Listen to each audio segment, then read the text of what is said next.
جو خواب خرگوش کے مزے لے رہے تھے، تو انہیں خطاب کر کے کہا کبھی یہ نوجوان مسلم تدبر بھی کیا تو نے، وہ کیا گردوں تھا تو جس کا ایک ٹوٹا ہوا تارا، اور کبھی یہ کہا نواں پیرا ہوا ہے بلبل کے ہو تیرے ترنم سے، کبوتر کے تنے نازک میں شاہین کا جگر پیدا۔ اور اگر کسی امیر کو،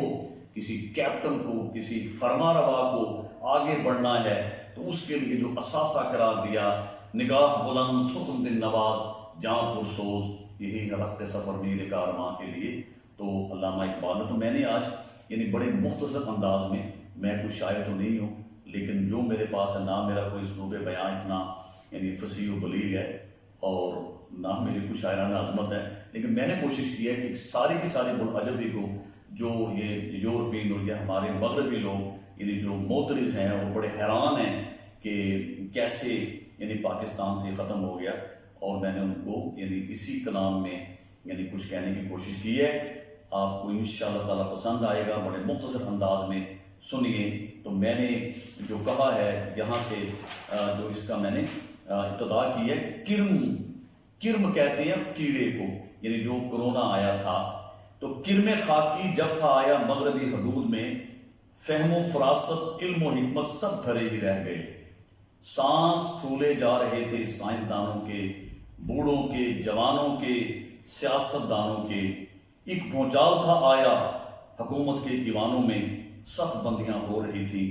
عسکری میدانوں میں، یعنی فوج کے میدانوں میں بھی۔ اس وقت آپ کو یاد ہوگا کہ کبھی اسرائیل کی طرف انگلیاں اٹھ رہی تھی، کبھی ایران کی طرف، کبھی چائنا کی طرف، حتیٰ کہ یہ بھی خبریں تھیں کہ یہ جنگ کا ایک سما پیدا ہو جائے گا اور پوری دنیا میں انہیں اپنی ترقی کو آگے بڑھانے کے لیے، عسکری میدان پہ چھا جانے کے لیے یہ چائنا نے شوشہ چھوڑا ہے۔ تو اس کو میں نے اس طرح کیا ہے کہ چین تھا نشانے پر اشارہ تھا کنایا تھا، نہیں معلوم یہ ننھا کہاں سے بھاگ آیا تھا،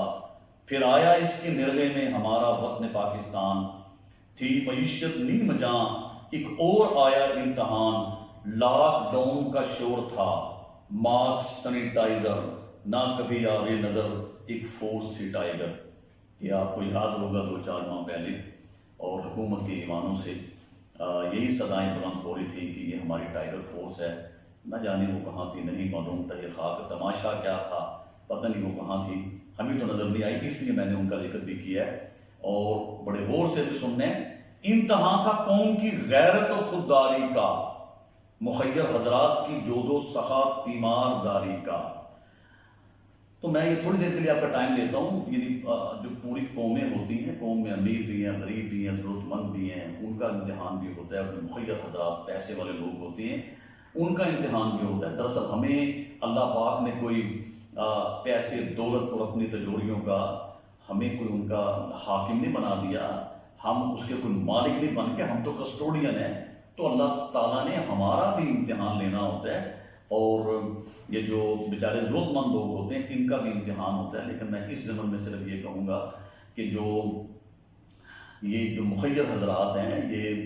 لوگوں کی مجبوریوں سے فائدہ نہ اٹھائیں، اپنی نام و نمود کی خاطر لوگوں کی خود ہی کا امتحان نہ لیں۔ ہمارا تو تمدن، ہمارا دین بڑا خوبصورت ہے، یہ کبھی بھی نہیں یہ کہے گا کہ آپ اپنی خود نمائی کے لیے، نمائش کے لیے لوگوں کی عزت نفس کو داؤ پر لگا دیں۔ یہ تو یہ کہتا ہے کہ ضرورت مند ہے وہ گھر بیٹھیں، اور جو لوگ اللہ نے جن کو عطا کیا ان کے گھر پہنچے تاکہ ان کی خودداری داؤ پر نہ لگ جائے۔ تو مجھے یہاں فیض کا ایک شعر یاد آ گیا، جن کا دین پیروی ایک کذب و ریا ہے ان کو، جن کا دین پیروی ایک کذب و ریا ہے ان کو، ہمت کفر ملے، جرت تحقیق ملے،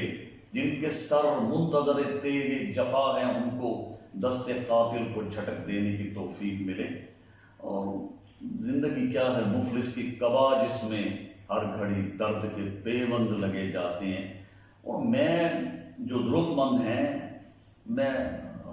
انہیں بھی یہ کہوں گا کہ انہیں دست تمام دراز خواہ نہیں کرنا چاہیے، اپنی خواہشات کو سمیٹنا چاہیے، جہاں تک ممکن ہو سکے جو اللہ نے دیا اس میں گزارا کرنے کی کوشش کرنا چاہیے۔ اور دوسری طرف جو لوگ جن کو اللہ نے مال دیا ان کے بارے میں اللہ نے یہ فرما دیا فَأَمَّا السَّائِلَ فَلَا تَنْهَرْ،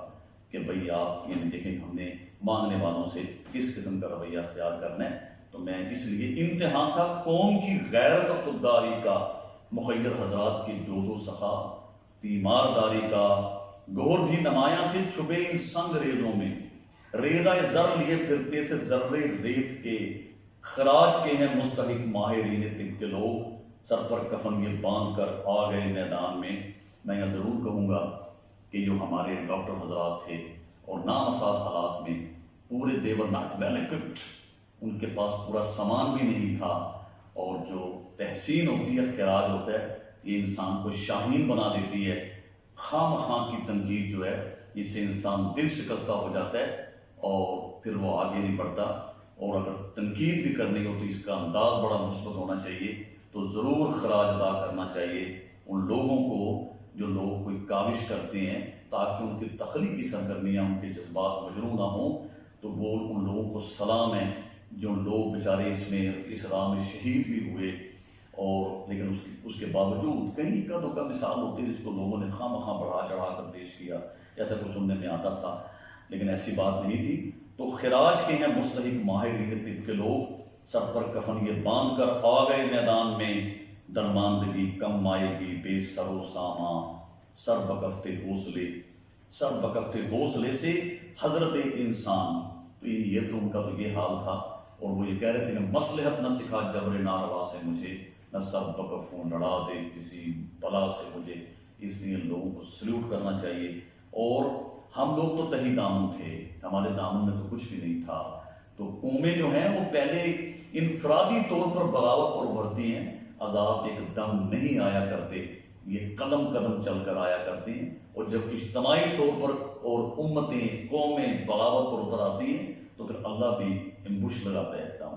پھر ایک دم سب کچھ ہو جاتا ہے، اس کا انسان نے تصور بھی نہیں کیا ہوتا، تاریخ اس کی گواہ ہے۔ تو ہمارا تو دامن بھی تہی تھا، اور لیکن ایک ہی تھا کہ ہم لوگ ایک اللہ کو ماننے والے تھے، اور ہمارا یہ یقین تھا کہ اللہ ہی کی طرف سے بیماریاں آتی ہیں اور اللہ ہی ان کو لے جاتے ہیں، ہمارا یہ یقین تھا۔ تو میں نے یورپین ایوانوں کو، ان دیوانوں کو یہ بتانے کی کوشش کی ہے کہ یہ اس پہ حیران ہونے کی ضرورت نہیں ہے، ہمارا تعلق اس ذات سے، اس خالق سے، اس مالک سے ہے جو یہ کہے ہے کہ یا معاشر الجن والانس، کہ ان استطعتم، کہ آپ جنوں کو، انسانوں کو اللہ پاک نے مخاطب ہو کر یہ کہا کہ آپ لوگ جو ہے جتنا مرضی آپ آگے بڑھ جائیں اور ان سرحدوں سے پاک چلے جائیں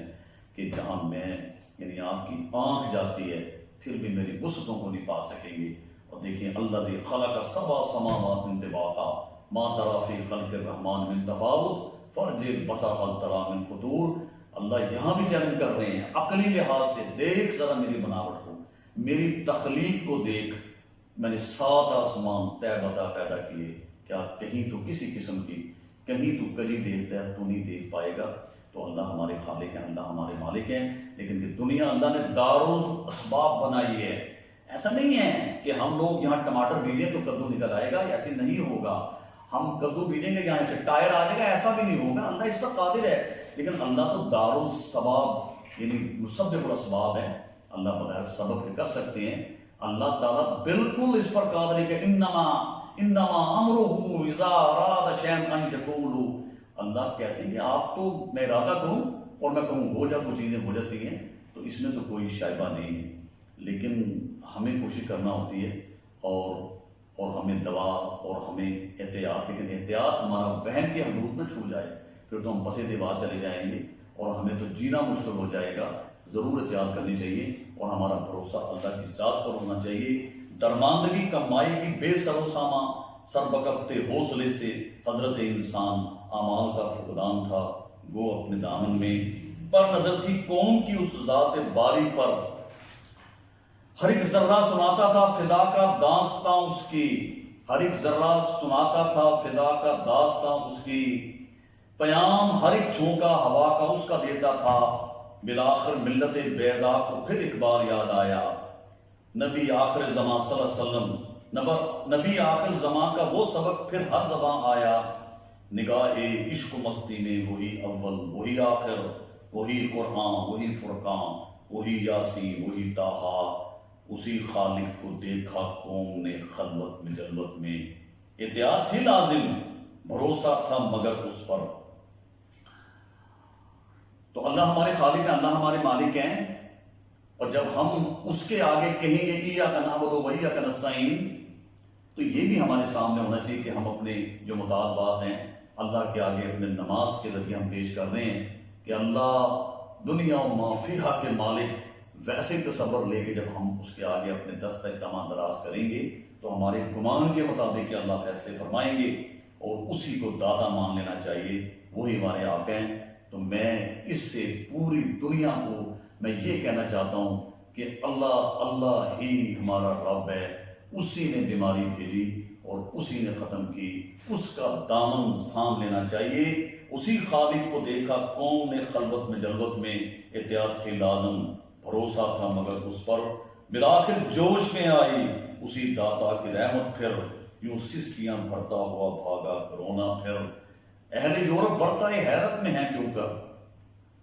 درد کے پیون لگے کیسے کرونا جان پر،